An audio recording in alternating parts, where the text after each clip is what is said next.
Ibihe byiza nshuti bakunzi ba Talk Rwanda mwabana natwe migano dukora umunsi ku munsi bigaruka ku makuru na documentary mu ngeri zaziye zitandukanye. Amafaranga nicyo kintu gikunzwe kurisha ibindi ku isi, gusa kuboneka kwayo ni ikibazo cyane gikomeye. Usanga ahantu abika amafaranga haba afite umutekano udasanzwe. Mu Rwanda tugira amabanki menshi agiye atandukanye ndetse n'ibindi bigo biciriritse bikwamo amafaranga. Buri gihugu ku isi kigira banki iruta izindi, akaba ari nayo banki ikontorora uburyo ifaranga ry'igihugu rikoreshwamo. Mu Rwanda banki ikontorora andi mabanki ndetse igakontorora n'ifaranga ry'u Rwanda rikoreshwa ni banki nkuru y'u Rwanda BNR. Banki nkuru y'u Rwanda BNR yashinzwe mu mwaka w'1964. Kuva yashingwa imaze kuyoborwa n'abantu 11. Muri aba bantu bayiyoboye harimo abagabo 10 ndetse n'umugore umwe ari we Madamu SOREYA Hakuziyaremye. Uyu Madamu SOREYA Hakuziyaremye yatangiye kuyobora banki nkuru y'u Rwanda BNR kuva mu kwezi kwa Gashyantare mu mwaka w'2025, aho yari asimbuye John Rwangombwa wari watangiye kuyobora BNR kuva mu mwaka w'2013 akaba yaragejeje mu mwaka w'2025. Uyu munsi mu kiganiro cyacu tugiye kurambura igitabo kirimo byinshi kuzuye n'amateka ya Madamu SOREYA Hakuziyaremye, guverineri wa banki nkuru y'u Rwanda. Mu kiganiro cyacu turarebera hamwe aho yavukiye, ibyo yize, imirimo yakoze mbere kuba guverineri wa banki nkuru y'u Rwanda BNR ndetse n'ibindi bigiye bitandukanye. Icyo nagusaba ni ukubana nanjye kuva none kugera ku musozo w'ikiganiro cyacu, kandi nimba rugano ugeze kuri Talk Rwanda ugakunda ibyo dukora, nagusaba ko wakora subscribe ubundi ukajya natwe mu biganiro n'amakuru dukora umunsi ku munsi. Ubundi Madamu SOREYA Hakuziyaremye yavutse tariki ya 3 Ukwakira mu mwaka w'1977. Madamu SOREYA Hakuziyaremye yavukiye ku mugabane w'Uburayi mu gihugu cy'Ububirigi. SOREYA Hakuziyaremye yavukiye mu muryango wifashije, gusa nubwo yavukiye mu gihugu cy'Ububirigi umuryango waje kuza gutura mu Rwanda.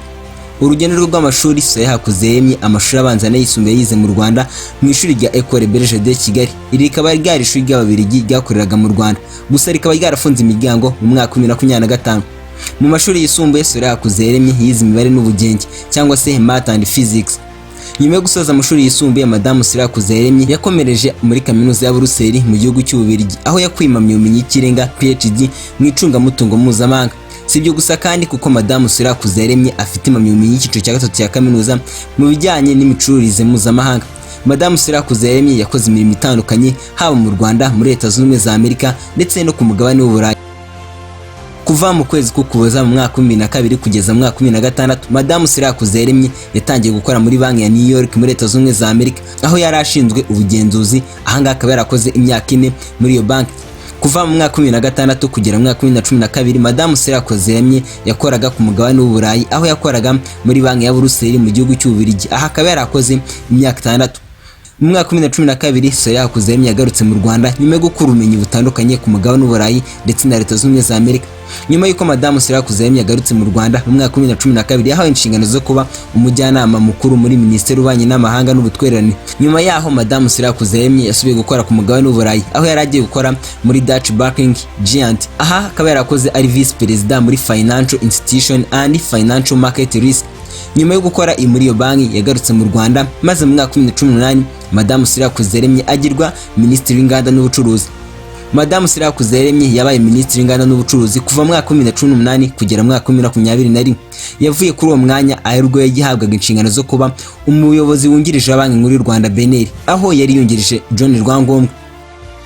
Madamu SOREYA Hakuziyaremye yabaye umuyobozi wungirije wa banki nkuru y'u Rwanda BNR kuva mu mwaka w'2021 kugera mu mwaka w'2025, ubwo yagirwaga umuyobozi mukuru wa banki nkuru y'u Rwanda BNR, aho yari asimbuye John Rwangombwa uko nari mbivuze haruguru. Nyuma y'uko Madamu SOREYA Hakuziyaremye agizwe guverineri wa banki nkuru y'u Rwanda BNR, yahise aba umugore wa mbere uyoboye BNR kuva BNR yashingwa mu mwaka w'1964, kandi ahita aba umuyobozi wa 11 mu bayoboye banki nkuru y'u Rwanda BNR kuva yashingwa muri uwo mwaka w'1964.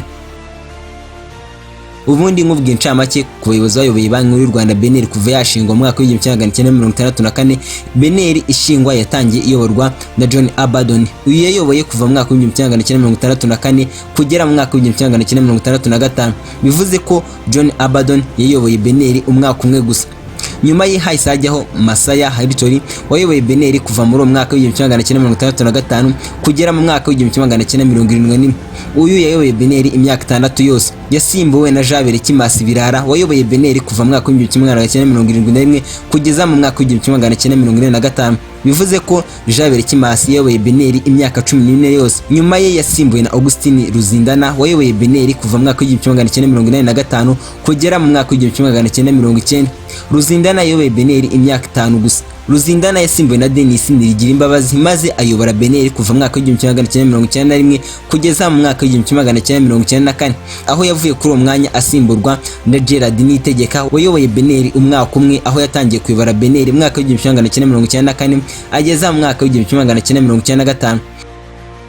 Gerard Niyitegeka yavuye kuri uwo mwanya asimburwa na Francois Mutemberezi wayoboye BNL imyaka 6 kuva mu mwaka w'1996 kugeza mu mwaka w'2002 wakaba yarasimbuwe na Francois Kanimba wayoboye BNL kuva mu mwaka w'2002 kugeza mu mwaka w'2011. Francois Kanimba yayoboye BNL imyaka 9 asimburwa kuri uwo mwanya na Karaveri Gatete wayoboye BNL imyaka 2 gusa kuva mu mwaka w'2011 kugeza mu mwaka w'2013. Karaveri Gatete wayoboye BNL yasimbuwe na John Rwangombwa wayoboye BNL imyaka 12 kuva mu mwaka w'2013 kugera mu mwaka w'2025 ahebwa yasimburwaga na Madamu Soraya Kuzeremye ari nawe wayoboye BNL uyu munsi wa none. Madamu Soraya Kuzeremye ubu niwe mudamu ufite agirwa ko kuba ari wayoboye Banki Nkuru y'u Rwanda BNL.